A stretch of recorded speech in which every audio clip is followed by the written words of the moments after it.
Hello, and welcome to Session 7 of Unreal. Now, I'm going to be using the Capture the Flag map that I made in the last video.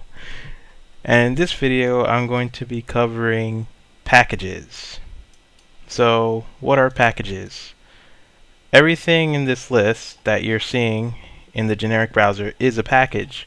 And whenever you apply a material to a wall or set 3D objects into your level, it's coming from a package. So, because we may want to add things that may not necessarily be in the game, such as our own 3D models, our own materials, our own music, our own sound effects, so on and so forth, we need to create our own packages, something that doesn't draw from this pre-existing library. So to do that, we need to create a new package. We can do this by going to File, New, in the generic browser, and we will get a new package window. This is a new package window.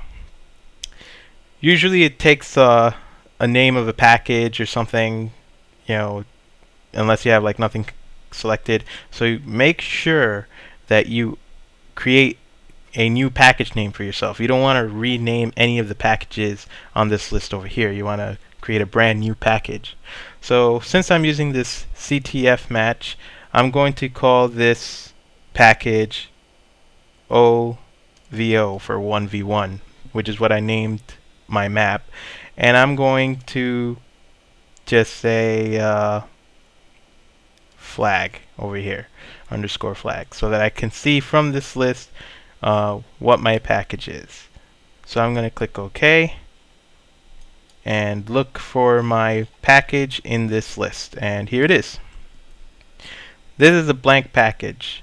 Every blank package comes with an animation set for some strange reason, but for anything else, this package now exists, and if you see this little asterisk here, that means that the package isn't saved.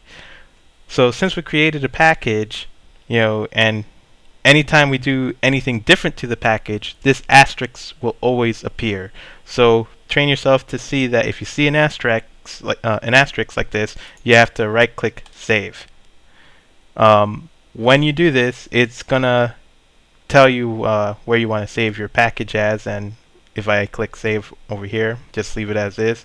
When I go to File Open, if I go back here, I'm gonna have to go this way. Well, actually, it's probably gonna go into My Games. So let me see over here. T Games, unpublished, QuickVC, and there it is. OVO underscore flag dot UPK. Anything that's .upk at the end of the file extension is a package, as opposed to everything that has a .ut3 at the end of it is an actual level. So packages and levels work hand in hand. If you create a level that uses a custom-made package, you're going to have to work with both files. Otherwise, your level won't work because the package in which you draw some information from doesn't exist. So make sure to keep these files together. They don't have to be in the same folder, they just have to be in the general same area. So over here, I have my package, and the first thing I'm going to do with my package, since there's many different array of things you can do with packages, I'm just going to go delve into sound, which is pretty easy to do. With sound, you can create any sound effects or music, and the way you can add to your package is by right-clicking anywhere in this blank space, and you can see that I have a whole list of options of what I can do.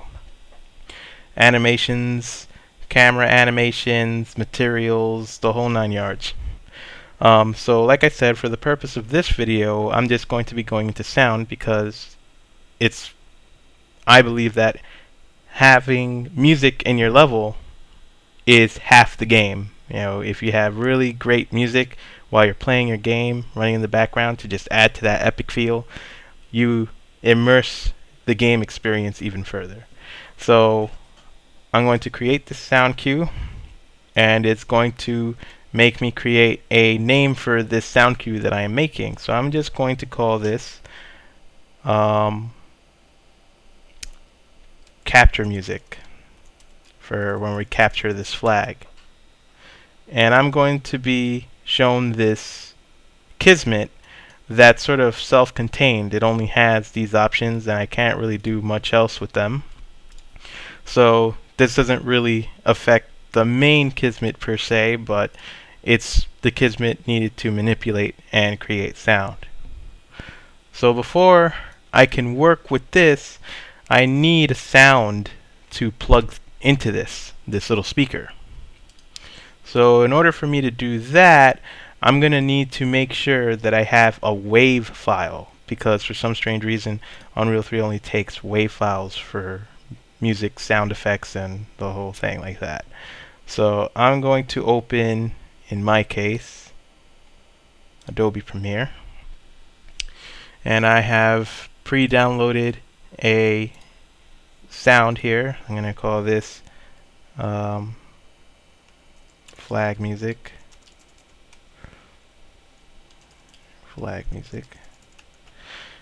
And I'm going to be given this option here. I mean, you can do whatever method you know how to convert files into other ones. Over here I've downloaded a soundtrack from YouTube as a .mp4 or MVP or something, some random thing. Yeah. Anyways, I'm going to take this, going to lock the audio in here, and whatever program you use, when you export your audio as a media, make sure you put it as a Windows WAV form. So I'm going to export this. It's going to come out as flagmusic.wav, and it's going to take a bit here. Alright, we created our WAV file. Let me just double check where this file went. It went into my pictures for some strange reason. Okay. Anyways, for my package, I'm going to import this music file, this WAV file that I have just created. So I'm going to go to File, Import, while my package is selected. So you can see my package is selected. And go to Pictures, and here's my flag music. And I'm going to import it as OVO flag music. And you'll see that I have like this royal blue outline. This means this is the actual sound file, and if you double click it, it'll start playing the music that I have converted into the WAV file. When you double click it and you see that it works, you know that this music file will work within the game.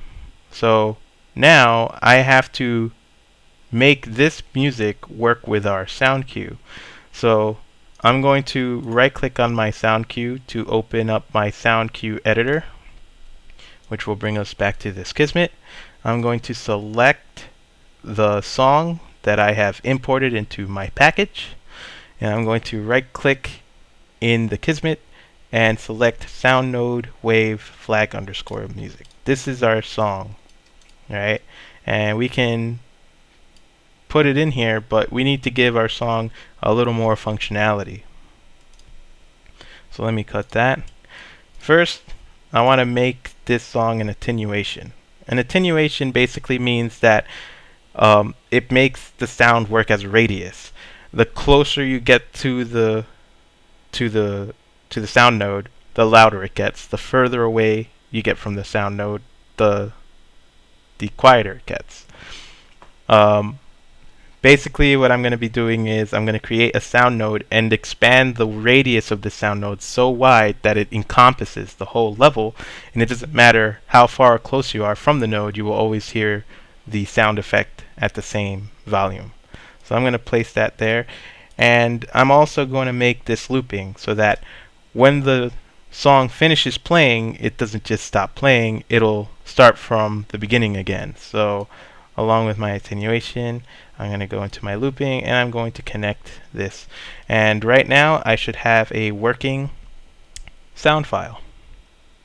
So the way we can add it into our level, there's several ways of doing this. I can click the sound cue. I can right click, add actor, add ambient sound, capture music. And here I'll have our music for my sound, and it will play throughout my level. So if I go into level, I have my sound playing. That's one way of doing it. Another way of doing it is if you have like a single player game experience where your music is more dynamic and it changes. You can make it so that when you load the level, or when the player spawns, so event player spawned, when the player is spawned into the game, we're going to take the action of playing this sound, alright, and this sound is going to be targeted towards the player. So the way I did all that is I held P to create the player variable and left clicked anywhere, and attached these kismets. I'll make this 0 so just in case the player dies, the song doesn't stop playing. And then I can choose the sound what I want to play. So I'm going to open my kismet. I have this sound here, a dark blue one, and if I click the green arrow, oh, it's the bright blue one. Yeah. If I click the green arrow, this is going to show up on the list, and that means when I spawn, I'm also going to hear this music. So just like that, I'll come with the same results. I go into the level, and now I'm listening to the music. So that's how you create sounds and music for your levels to add that extra oomph. Remember, when you create a new package, anytime you add to it, an asterisk will come. So to make it go away, you save the package. Once the package is saved and updated, the asterisk goes away. And that's everything about creating packages and creating sound.